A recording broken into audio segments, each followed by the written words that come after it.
이 시간에는 길리안정 집사님 나오셔서 누가복음 10장 16절에서 20절 말씀을 봉독해 주시겠습니다.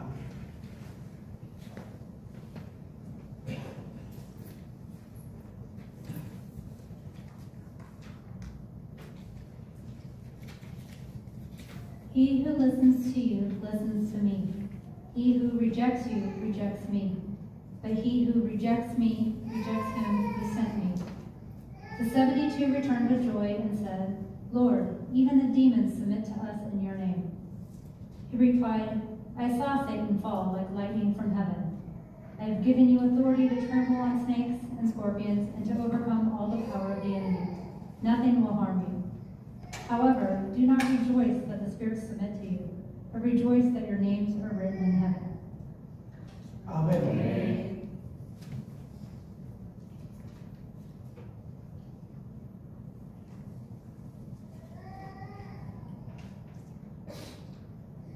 할렐루야.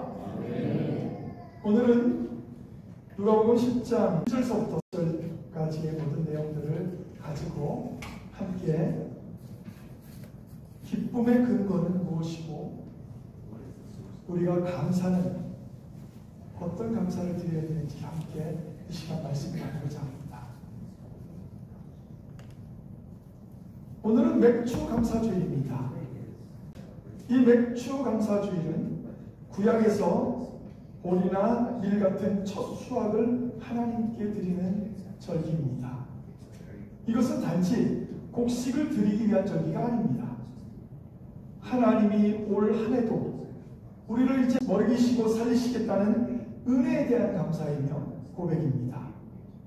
그리고 또한 앞으로 남은 6개월 동안 하나님의 은혜가 주어질 것에 대한 믿음의 고백이기도 합니다. 하나님의 은혜로 첫 수확을 거두게 됨에 대한 감사를 표현하는 절기이기도 합니다. 단순한 농사의 감사에서 더 나아가서 영적인 첫 열매를 또 인생의 은혜의 시작을 사명자의 부르심에 응답하는 날이기도 합니다.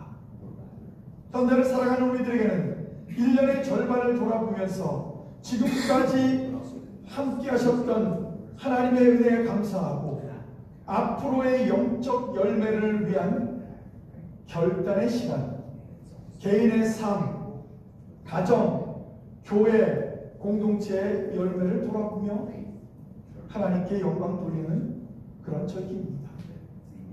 지난 6개월 동안 저희 교회는 여러 분들이 방문해 주셨고 등록을 했습니다. 하나님의 은혜는 이와 같이 계속되어야 합니다. 특별히 죽어가는 영혼들이 주님 앞에 나가서 세례를 받고 제자가 되어야 합니다. 그렇다면 이 맥주 감사 주일이 과연 성경에도 있을까요? 예, 있습니다. 구약을 보면 출애굽기 23장 16절에 정확하게 이렇게 말합니다. 성경은 맥추절을 지키라. 이는 내가 수고하여 밭에 뿌린 것에 첫 열매를 거둠이니라. 맥주 감사주일은 곡식의 첫 열매를 수확하는 시점에 드리는 절기라는 것입니다. 수고하여 밭에 뿌린 것을 하나님의 은혜로 거두었다고 하는 고백, 이것이 맥주 감사절의 내용입니다. 그러므로 맥주 감사절은 복음의 첫 열매를 위한 결단의 시간이기도 합니다. 오늘 본문 누가복음 10장을 보면 예수님께서 제자들 70명을 세우십니다. 그리고 각 동네로 둘씩 짝지어 보내시는 그런 장면이 나옵니다. 이 장면을 바로 영적 추수를 위한 파송의 사건입니다. 사실 좋은 전통은 우리가 이어받아야 합니다. 그런데 지금 현재는 이렇게 축포전자라고 하죠. 가정을 방문해서 전도한다는 건 쉽지가 않습니다. 한국도 미국도. 그래서 이제는 우리가 관계 전도를 합니다. 먼저 친해지면서 내가 예수를 믿는 것이 얼마나 기쁘다는 것을 그들에게 그냥 교회 나오라는 말 그거 잘못하면 오히려 역효과를 보지만 내가 예수를 믿으면서 얼마나 행복하고 얼마나 기쁜지 얼마나 감사하는지 그 모습을 보면 그들이 언젠가 우리의 그 모습을 보면서 야, 교회는 뭐가 있나 보다. 그렇지, 있죠. 예수 그리스도가 있지 않습니까? 그런데 많은 교회들이 예수 그리스도를 잃어버렸다는 것입니다. 예수님의 부모님들처럼 예수님을 잃어버리고 3일 동안 걸어간 부모가 어디 있습니까? 그런데 그렇게 잃어버렸습니다. 그리고는 성전에 가서 예수님을 나무랐습니다. 그러니까 예수님 그러지 않습니까? 내가 내 아버지 집에 있는 것을 알지 못하셨습니까? 저는 그 말에 뜨끔했습니다. 주님은 아버지 집에 계십니다. 즉 하나님과 함께 하시는 분이시고 여러분들도 마찬가지입니다. 하나님과 함께 하기 때문에 하나님의 자녀 아닙니까? 그런데 중요한 것은 이 오늘 말씀이 그 열매를 위해 우리가 어떠한 마음을 가지고 살아가야 하느냐를 오늘 말씀하고 있는 것입니다. 예수님께서 이렇게 말씀하십니다. 추수할 것은 많되 일꾼이 적다. 누가복음 10장 2절 말씀입니다. 이 구절은 12제자를 부르셨을 때 주셨던 말씀과 같은 말씀으로 이것은 12제자를 선택할 때뿐만 아니라 70인 제자를 파견하는 중요한 이유가 되었다는 것입니다. 추수할 일꾼을 보내소서. 추수할 일꾼들을 보내어 주소서. 이 말씀은 하나님께 드리는 기도입니다. 즉 70인 제자를 보내더라도 아직도 일꾼이 부족하다는 얘기입니다. 우리 모두가 70인 제자처럼 우리가 사는 곳에서 하나님의 뜻을 이루고 하나님 은혜 가운데서 기쁨과 감사함을 우리가 회복하면 우리 주위에 있는 우리 당연히 하나님을 만나게 될 것입니다. 예수 그리스도를 만나게 될 것입니다. 꼭 우리 교회만 예수님의 교회가 아니니까 저는 모든 교회가 다 주님의 교회라고 믿습니다. 다만 그 역할을 제대로 하지 못하는 교회들도 간혹 있을 수 있는데 저는 그래도 모든 이 지구상에 있는 교회들이 다 예수님의 교회라고 저는 믿습니다. 예수님의 교회가 무슨 말입니까? 예수님을 중심으로 나아가는 교회 아닙니까? 내 멋대로 하고 내 마음대로 하고 우리들끼리 끼리끼리 해가지고 마음대로 하면서 예수님의 교회라고 외치는 교회는 그거는 예수님의 교회가 아닌 줄 믿습니까? 교회는 음부의 권세가 침노하지 못합니다. 그런데 왜 요즘 많은 교회들이 음부의 권세들이 침노해서 교회들이 무너지고 어려움을 당할까요? 그건 교회답지 못합니다. 교회는 교회다워야, 학생은 학생다워야, 군인은 군인다워야지. 또 일하는 일꾼들은 일꾼다워야 합니다. 그렇지 못하면 많은 문제가 생깁니다.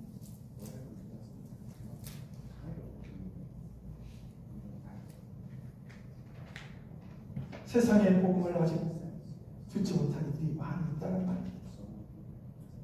그들을 위해 나아가야 할 사명자들, 곧 일꾼이 부족하다는 뜻입니다. 우리는 이 맥주 감사주의에 단지 감사에서 멈추지 마시기 바랍니다. 이제는 감사의 열매를 흘려보내는 자가 되어야 합니다. 즉 사명자로 살아야 한다는 말입니다.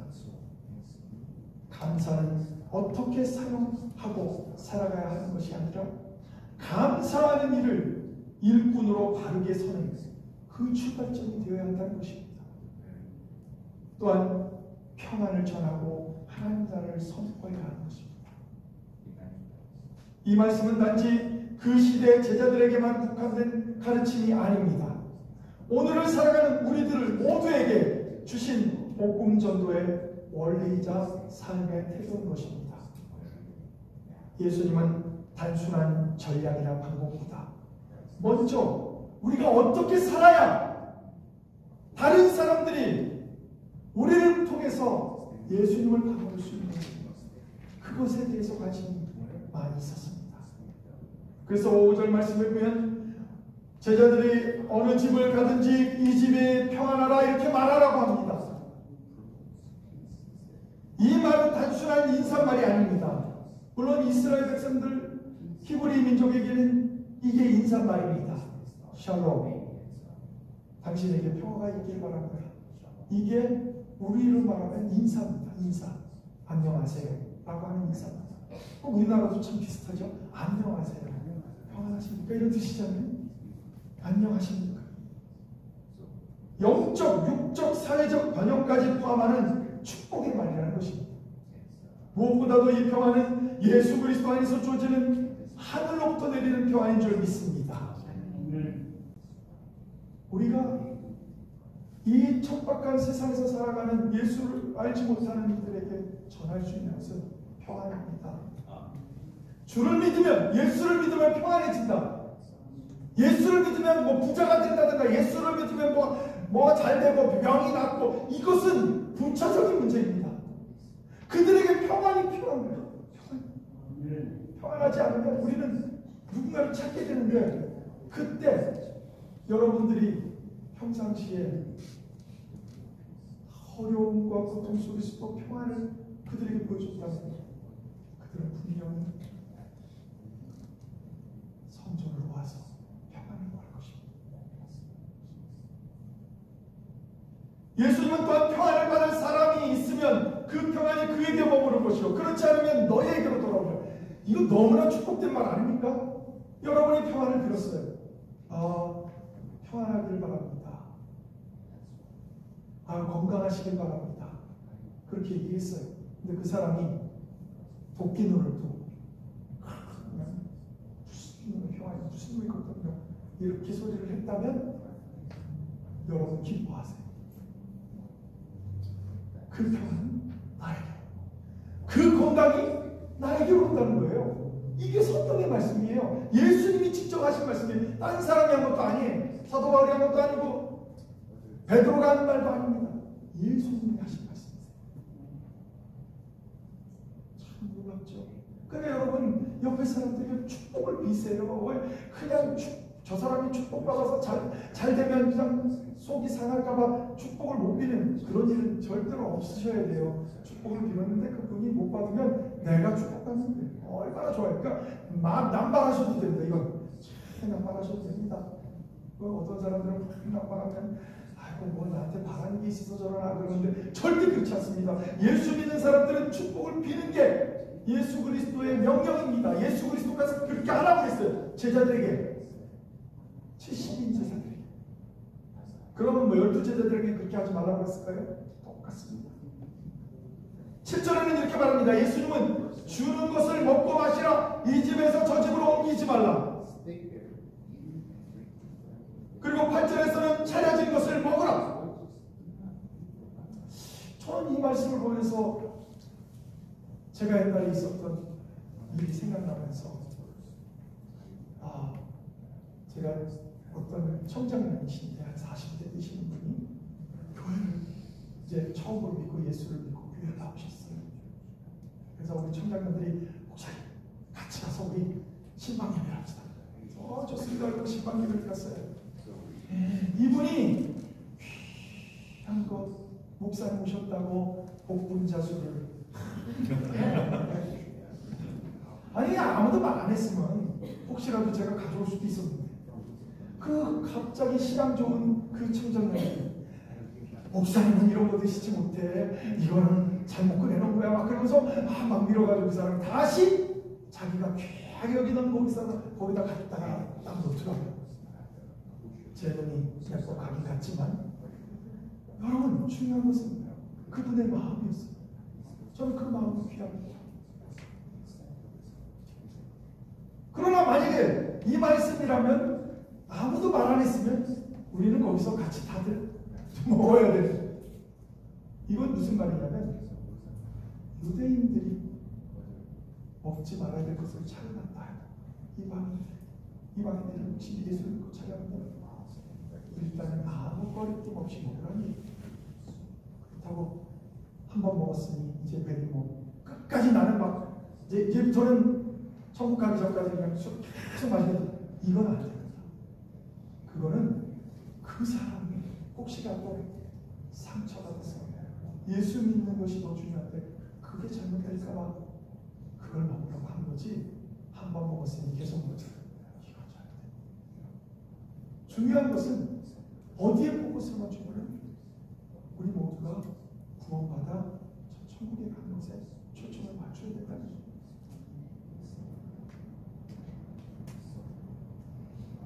10장 16절 말씀을 보겠습니다. 복음을 전하다 보면 때로는 거절도 당하고 무시도 당합니다. 그러나 예수님은 이렇게 말씀하셨습니다. 10장 16절에 너희 말을 듣는 자는 곧 내 말을 듣는 것이요 너희를 저버리는 자는 곧 나를 저버리는 것이요 나를 저버리는 자는 나 보내신 이를 저버리는 것입니다. 믿습니까?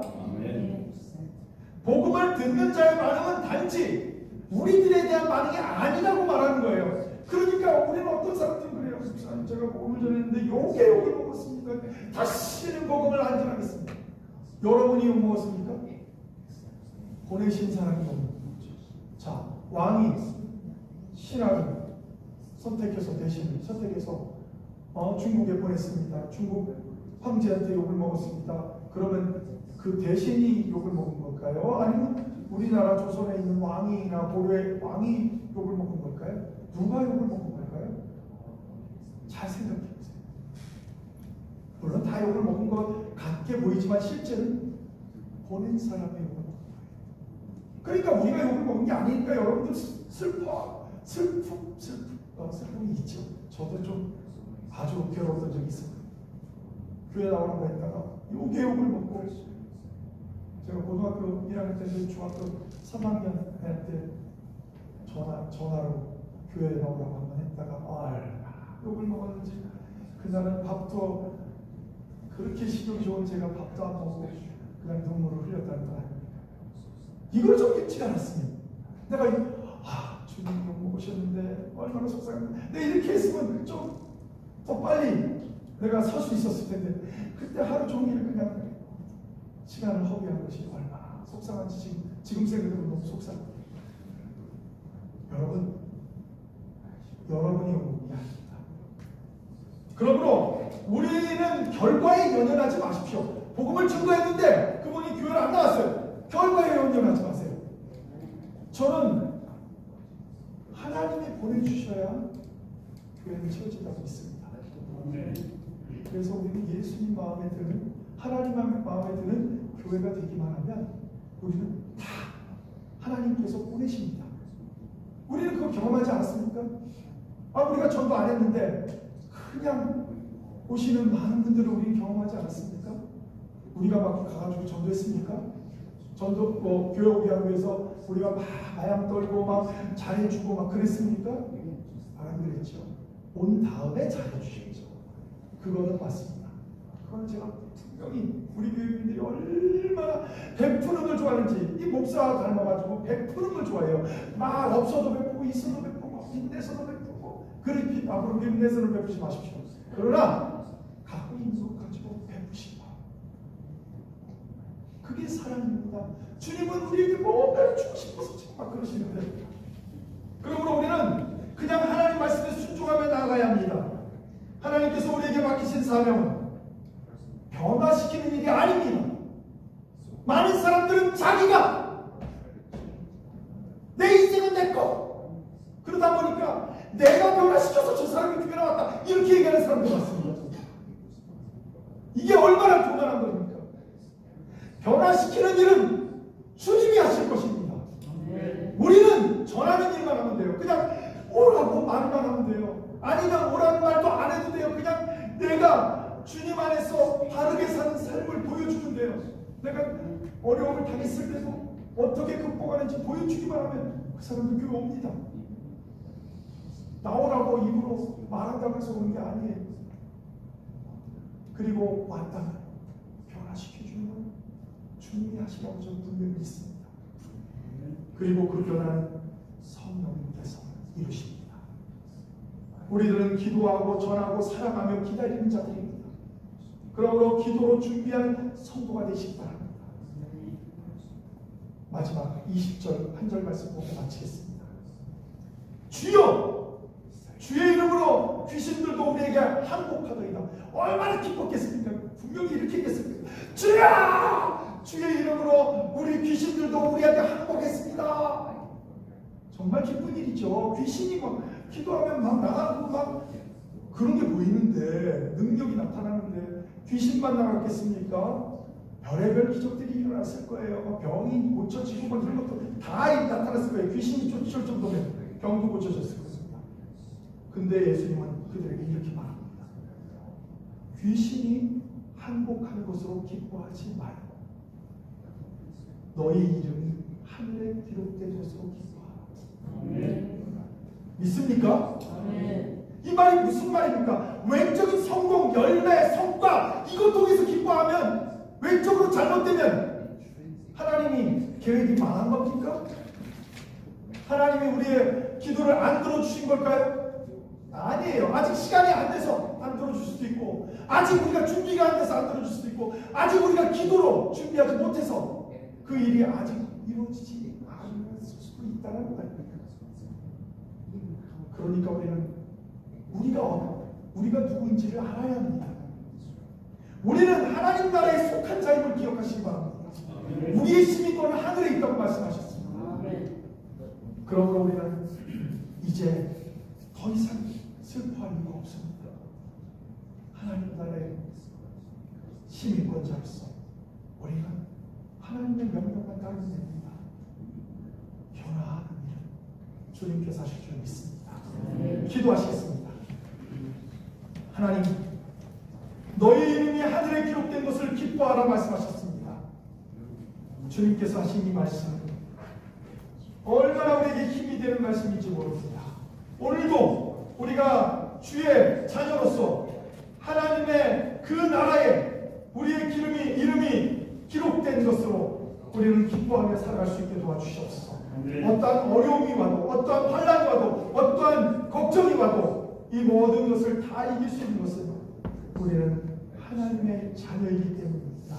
오늘도 주님 은혜 가운데서 하루하루 복되게 살아갈 수 있도록 우리를 붙잡아 주시옵소서. 예수 그리스도 이름으로 간절히 기도합니다. 아멘.